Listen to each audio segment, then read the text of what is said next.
Hey guys, welcome to another minimum effort video, video setup at least. I will try to put effort into the discussion of the topics at hand today. What I'd like to do is an overview of my experience playing chess in China, and there should be several different topics, so feel free to skip through the chapters to whatever strikes your fancy. So I'll begin at the beginning, which is when I first came to China about 5 or so years ago. I was in the western part of China in places that had relatively little chess or just chess development in general, or chess tournaments, schools, etc. So I think the first year in China I didn't really play any chess except online. And the second year I was introduced and became friends with a Go school instructor who I ended up being very good friends with in Guizhou province. And for about half a year, maybe 3/4 of a year, I opened up a chess class for kids inside his school. So like every weekend, just one classroom was reserved for me during the time that we had class. And so there was like a small subset of the kids who wanted to learn Go were also interested in chess, or actually I guess some of them just wanted to learn chess. So it was cool. And they started them at a young age there, so I was teaching mostly 6-year-olds, but I think there was one 5-year-old who really just didn't get it. But it was fun, nonetheless. I also got to experience how different kids view the game when they just start off, since I haven't been in that position for a while. Some kids, especially the young boys, are like, all right, I understand, let's go, time to fight. And some of the young kids, well, I guess the girls, it depends, but some of the young girls were like, why do we want to play this game? Why do we want to fight each other? So I don't want to get into anything political about social gender construction theory or what have you, but there was definitely a difference that I noted between the young boys and young girls that I taught. But that was my experience as a teacher, and I was still interested in playing some over-the-board tournaments.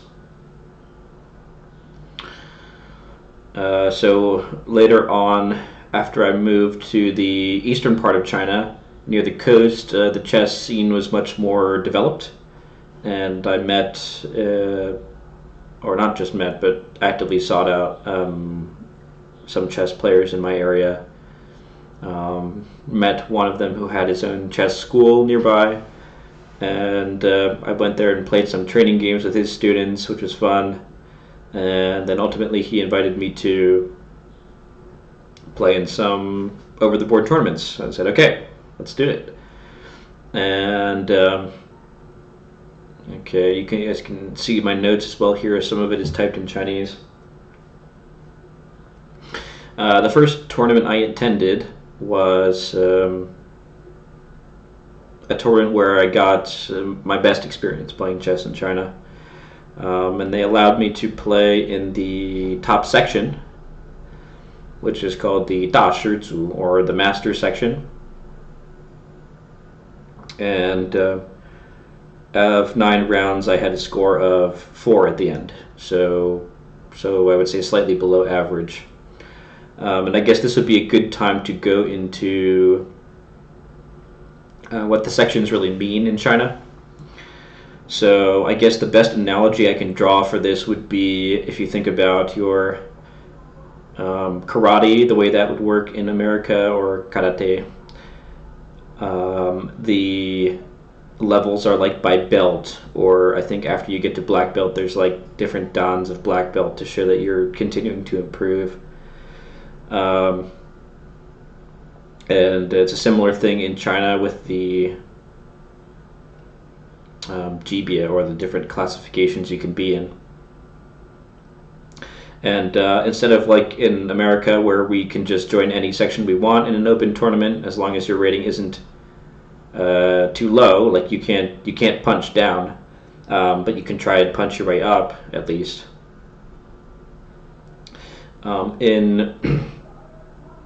In China, if you have no standing, if you're not in their system, you have to start from the very bottom. I guess that might be the same, to be fair, in some American tournaments. If you're completely unrated, then yeah, you can't just jump all the way to the open section. But even then, I think sometimes you can. So basically, I skipped all of that because the guy I knew was, I don't know, had some kind of connection with the organizer. He had seen me play training games with his students. He had played with me some games, so he's like, yeah, this guy's pretty good. Okay, just put him in the top section. And I was like, great, thank you. That was awesome. And so I had a really nice time at that tournament. But I guess the few tournaments I attended after that, I was not so lucky. Either he didn't have the connections, or they got more strict about their rules. So I was faced with a choice to play in either like the bottom section, or to play in the special section that is for adult amateurs who haven't really gone through the system. Maybe they just started playing after they became adults, and they didn't want to go through the levels, because basically if you go down to the bottom levels, like level 7 or level 8, I guess they go from high number to low number. Like level 1 would be the highest, and then you have above that like candidate master level, then master level, which I don't think those necessarily exactly jive with our Western idea of what a candidate master or master would be, because yeah, I think there were certainly some people in the master section who weren't that strong, but there were some who were. So anyway, I was faced with that decision, and I guess instead of go and spend 9 rounds punching down on kindergartners, I decided to go in the adult section. It seemed to be a better fit for me. And I played 2 tournaments like that, playing in the adult sections. And apparently you can use the adult section to grind through the levels. So if you have certain performances in the adult section, they'll just keep ranking you up, and then later you can go join the high sections. But I didn't go through the process of that. I just played the rounds. You have to register and everything to get the certifications at the end. And I ended up finishing second in both of those adult amateur sections, and both tournaments were pretty disappointing. Both times it was a close fight between me and the first guy, and then everyone else was like, yeah, not that good.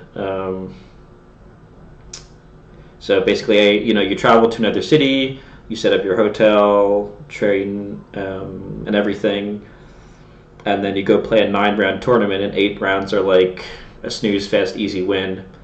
Not what I was looking to do. So, and not to trash those people or anything, but they're just, I guess they started playing when they were adults, and they were just playing for fun, really. And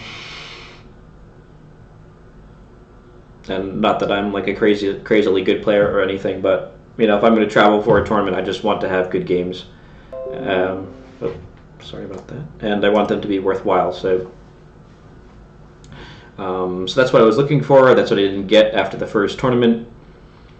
So I asked around to see if there was any way. Apparently, there's not really a way.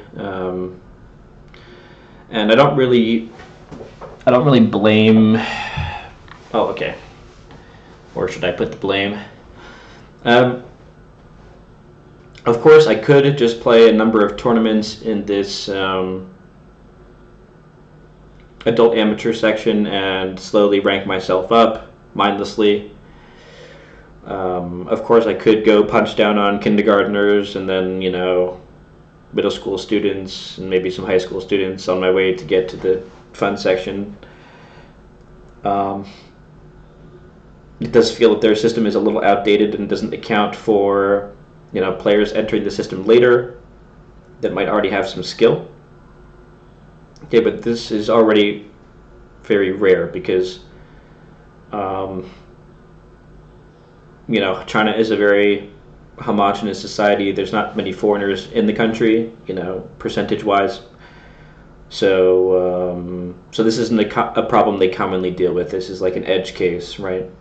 So their rule systems really aren't set up to tackle this kind of issue that I might have.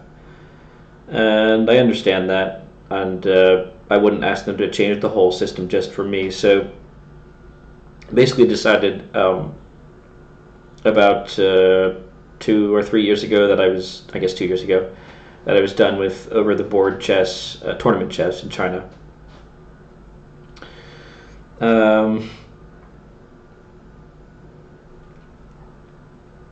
Okay, so that's the first part of the tournament chess. Now, the reason I'm making this video now, 2 years after that, is I recently had an opportunity with with their online app that's widely used in China called Guoxiang Lianmeng, and it's an app just like chess.com or Lichess or any other like Chess24, any of those, but it's set up and based in China. There's a lot of strong players on there. The rating system is very, how should I put it, punishing, or I guess they disinflated, as I'm only able to maintain about an 1800 rating on there. I guess that I've been close to 2000 before, but recently it's been dropping down to 1800. And I think the top player on the server is like 2400, or sometimes, depending on the time, they might only be like barely above 2300. And I'm sure there's grandmasters playing. So, in fact, I know there's grandmasters playing. So yeah, very low curve on the ratings. Not really the important part of this. The important part is they do have weekly tournaments where you can actually grind up your class. So I could start. My initial idea was, okay, I don't want to travel for this, but I'd be willing to, punch down on kindergartners a little bit. If I can, just do it one time for each level and get it over with these short, rapid games. And then get to play with better players when COVID-19 is over, after I've attained that level. Okay, so that was my idea. And then I guess now we'll move over to this image that I've also shared. This is in the QQ app, which is a widely used messaging app. And that's where they take any questions about the tournament organization and so on. And in their tournament rules, I did see something about, okay, you need a Chinese ID to play, but that just might be in the rules, and who actually knows until you ask. So so I sent a kindly worded message. I can go ahead and I guess retranslate it now. I sent a kindly worded message to the organizers, and I said, hey, are foreigners allowed to play in this tournament? We don't have ID cards, but my playing strength is pretty good, and I've competed in several tournaments in China before and done pretty well. Okay, and then he gives me not instant, but after a while he gives me a one-liner response. And he says, well, as long as you have a mainland Chinese ID card, then no problem. Which is basically a non sequitur to what I had just said. Of course, he might be hinting that, okay, if you really want to play, you can just borrow someone's card, someone's ID card, and play with that. Which I suppose is possible.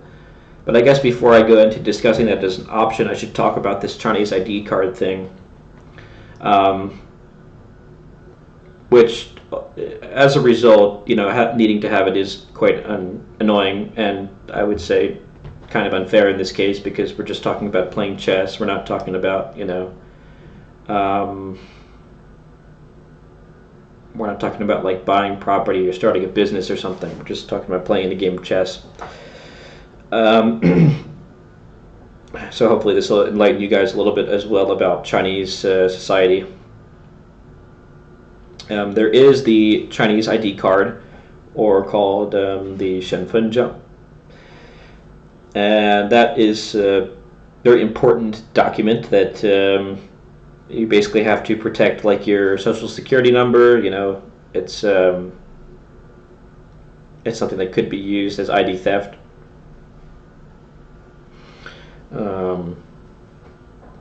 But basically it's the number that connects you to your identity, and it's used for a wide array of things.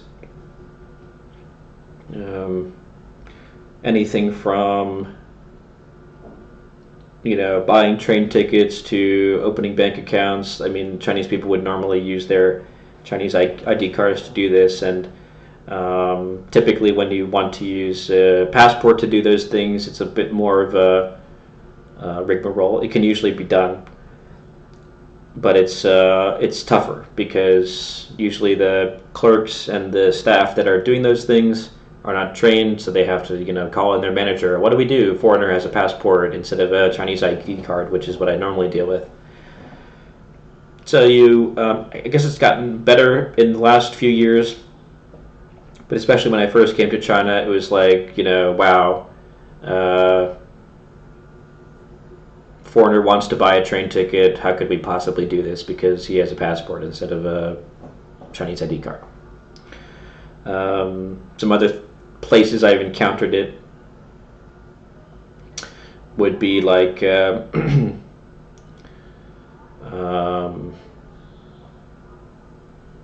like if you go to the hospital in China, you can sort of just sign in at the machines using your ID card, whereas it's a big hassle if you're a foreigner to get set up with a separate hospital card that they use instead when you have a passport. There's like, I guess, okay, the thing I'm about to say is about 3 years old, and probably only specific to certain parts of China, because honestly I haven't gone back to an internet cafe in a while. But internet cafes would often ask, like, okay, we're going to need to know your ID card number as collateral when you sign up to use this computer, just in case something happens. Okay, so it's like, you can't go to an internet cafe without that. I'm not saying all internet cafes. I'm sure many of them in bigger cities would have different policies. Certain hotels wouldn't accept people unless they have their Chinese ID card. Again, not in big cities, but in smaller areas that would often happen.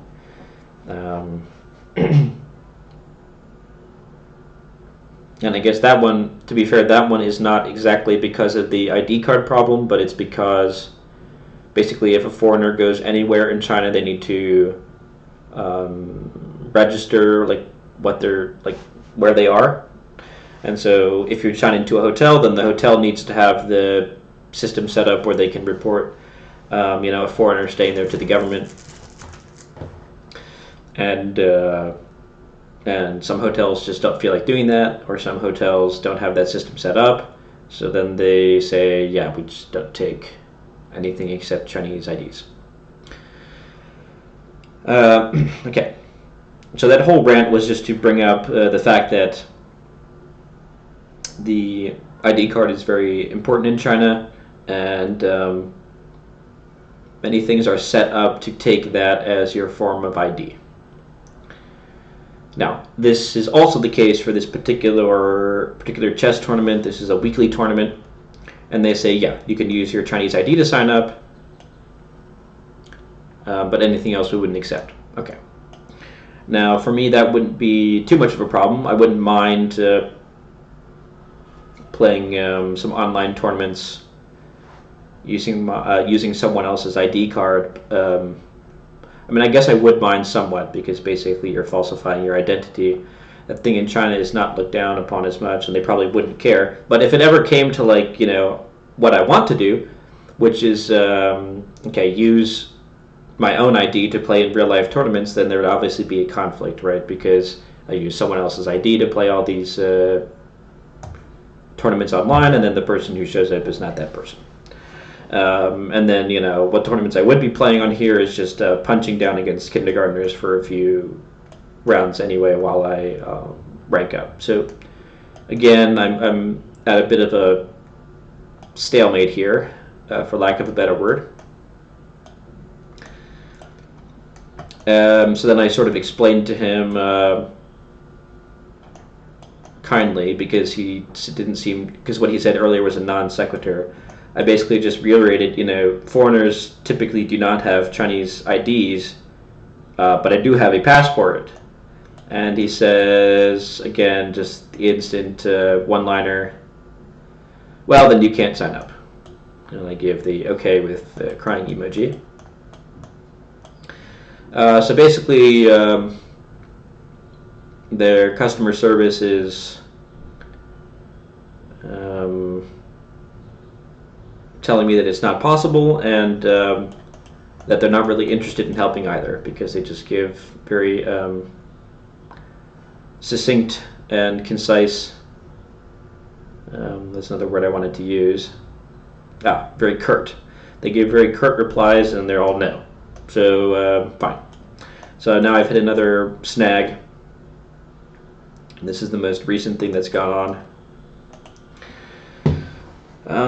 As I've tried to play chess in China, and so that's why I wanted to make this video today, to share my experience in China, to share my obvious depression with how the situation is going, and I guess also just to reiterate that I don't really think most of this is intentional, because, like I said before, I'm basically an outlier, an edge case that they can't really set up their system for, especially if it's online. Your Chinese ID number is like a very specific number of digits, and it's connected to your identity, and for them to implement passports from all different kinds of countries would be a bit of a hassle for setting up these online tournaments and tracking identity.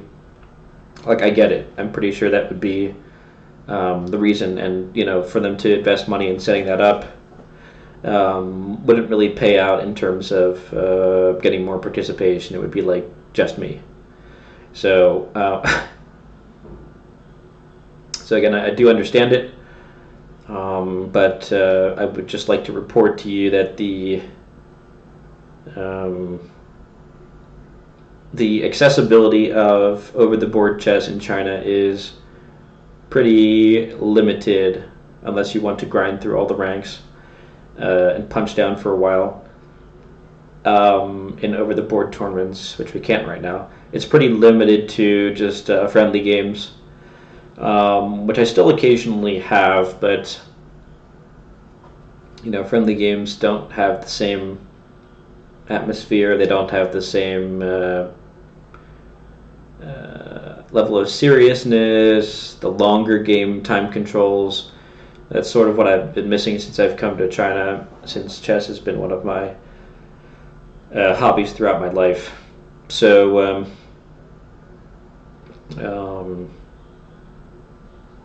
yeah, I just thought I'd share that, and if you guys have any more questions or would like to know about parts of the story that I glossed over, or whatever, let me know in the comments, and I'd be happy to address that. Okay, and I think that'll be it for today. See you next time.